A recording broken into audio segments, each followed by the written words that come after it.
This video is sponsored by Card Kingdom. You can find all the cards featured in this video in their store if you follow the links in the description below.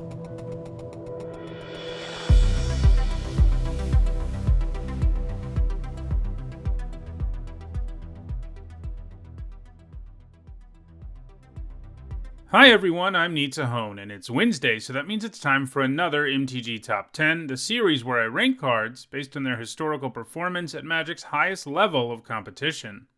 Today, we're looking at the Berserker creature type. It's a creature type that first appeared in Mirrodin, which was also retroactively added to some older creatures as part of the Grand Creature Type update. I was inspired to do this list by Kaldheim preview cards, which seem to indicate that the Berserker creature type will be appearing a lot, and will even receive some tribal support. This makes sense because we get the word Berserker from Vikings. It referred to a particular type of warrior who entered into a trance-like state while in battle, during which time their chaotic and aggressive behavior often frightened and confused their opponent. With that kind of description, it should come as no surprise that up until now, Berserkers have appeared almost entirely in red. In all, there are 79 cards with the Berserker creature type, and in this video I'm going to talk about the 10 that have left the biggest impact on competitive Magic. Before we get into the list, here's a quick reminder on how I score cards in these videos. A top 8 at a Pro Tour, Players Tour, Mythic Championship, Mythic Invitational, or Legacy or Vintage Championship is worth 2 points, and a top 8 at a Grand Prix or Magic Fest is worth 1 point. At number 10, it is Talruum Minotaur. This is a creature that was originally printed way back in Mirage before the Berserker creature type had been established, but it was errated to have that creature type during the Grand Creature Type update in 2007. This update went back to old Magic cards and made their typing consistent with what they started doing in 2007, which often involved both a race and class creature type. Talruum Minotaur became a Minotaur Berserker as a result. This is an old card, and one that would not be very impressive in today's game. Creature power creep is very real, and a 4-mana 3/3 with haste would not even get close to seeing play these days, and wouldn't even be that good in Limited. Context matters though, and in Mirage Block Constructed, Talruum Minotaur was an aggressively costed creature that was worth playing in aggro and mid-range decks. Talruum Minotaur is a good place to start too, because he has two things going on that are true of many of the Berserkers on this list. He has haste, and he's red. At number 9, it is Scab-Clan Mauler. On the plane of Ravnica, you can find plenty of Berserkers among the Gruul. Scab-Clan Mauler sports the Bloodthirst mechanic, which means that he gets extra counters when he comes down if your opponent has been damaged during your turn.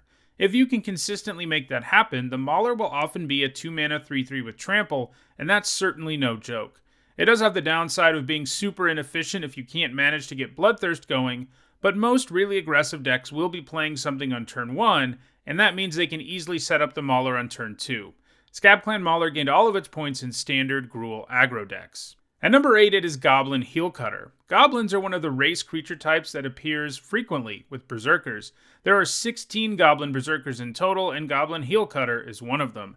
The Heelcutter comes with a dash mechanic, which gives it an alternate cost. If you pay that cost, the Heelcutter can come down with haste and at a discount, but the downside is that it returns to your hand at the end of the turn. Casting it with dash is particularly nice because it allows the Heelcutter to appear out of nowhere and make something unable to block right away.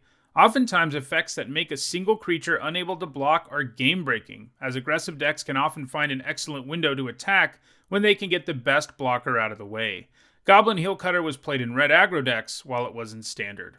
At number 7, it is Frenzied Goblin, our second consecutive Goblin Berserker. It shares more than that with Goblin Heelcutter too, because Frenzied Goblin can also make creatures unable to block. Frenzied Goblin is much cheaper and smaller, and it makes you pay a single red mana to make that creature unable to block. So while Heelcutter and Frenzied Goblin aren't identical, they do have a similar impact on board states and are used in very similar manners. Both get the best blocker out of the way, which often allows the rest of your creatures to attack more aggressively than they could before. Frenzied Goblin was originally printed in Ravnica, but it received a reprint in Magic 2015 that gave it more time in Standard. Its first time through, it was played alongside Scab-Clan Mauler in Gruul aggro decks, and the second time around, it gained most of its points in mono-red aggro decks. At number 6, it is Unchained Berserker, the newest Berserker to make this list. This Berserker is part of a cycle of uncommon creatures in Core Set 2020 that all have protection from the enemy color. Unchained Berserker is pretty scary to deal with if you're playing white, since it attacks pretty hard and you probably won't be able to kill it or block it. However, Unchained Berserker isn't much of a problem for other decks. As a result, the Berserker has gained points exclusively from the sideboards of red aggro decks in Standard, which are interested in bringing in the Berserker against opponents who are playing white. At number 5, it is Scab-Clan Berserker, another Berserker with haste. This Berserker also comes with Renown, which means that if it does combat damage to a player, it gains a +1/+1 counter. Haste and Renown pair nicely, since attacking right away gives the Berserker a much better chance of getting Renown going. Additionally, if it is Renown, the Scab-Clan Berserker has a very powerful ability that punishes the opponent for playing non-creature spells. That last part is what has led to the Berserker seeing success in multiple formats. It is just an incredibly punishing ability in formats where many non-creature spells are played. It actually only gained 2 points in Standard, but it also has points in Pioneer, Legacy, and Vintage. In Pioneer, this Berserker is played in the sideboards of red decks, with the intention of bringing it in against control and combo opponents who will need to cast lots of spells. It plays a similar role in Legacy, Dragon, Stompy decks, which are mono-red prison decks. Vintage is likely where the Berserker is at its most powerful, as getting it down on turn 1 is a real possibility thanks to fast mana, and after you've done that, punishing your opponent for playing the Power 9 can be really amazing. In Vintage, the Berserker has gained points in Blue Moon and is at prison deck. Scab-Clan Berserker is very likely to continue to gain points, and that probably means that it will move up this list significantly over the next few years or so. At number 4, it is Lightning Berserker, another Berserker with dash. This one doesn't have a special attack trigger or anything, but it does come with fire breathing, which pairs nicely with dash as it can allow you to do a bunch of damage out of nowhere.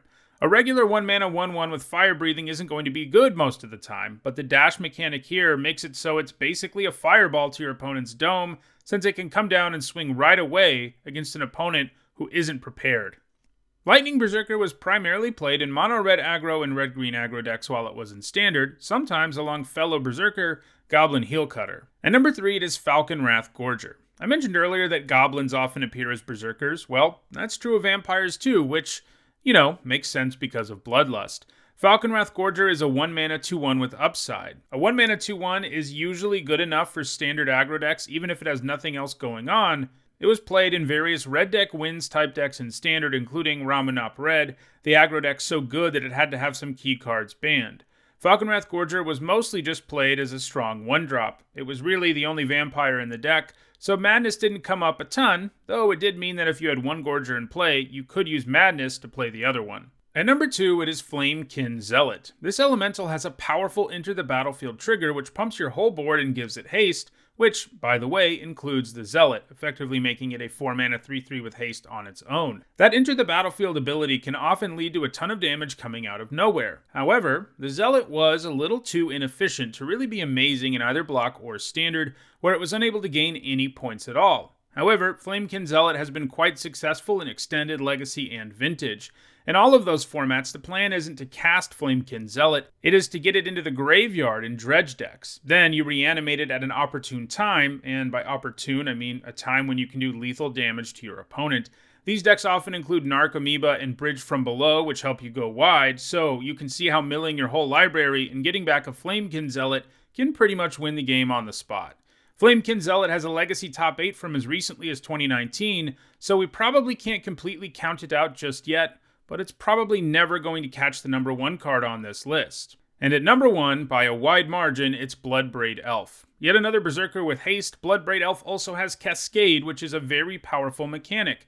Sure, a 4-mana 3/2 with haste isn't exactly efficient, but when you're going to get a whole other card out of the deal, and a card you don't even have to pay mana for, it doesn't really matter that the Bloodbraid Elf doesn't do great on the vanilla test. Even if it just lets you play a 1-mana spell for free, you're doing a pretty good job, and that's the worst case scenario. In Standard, Extended, and Modern, its most frequent home has been in Jund mid-range decks.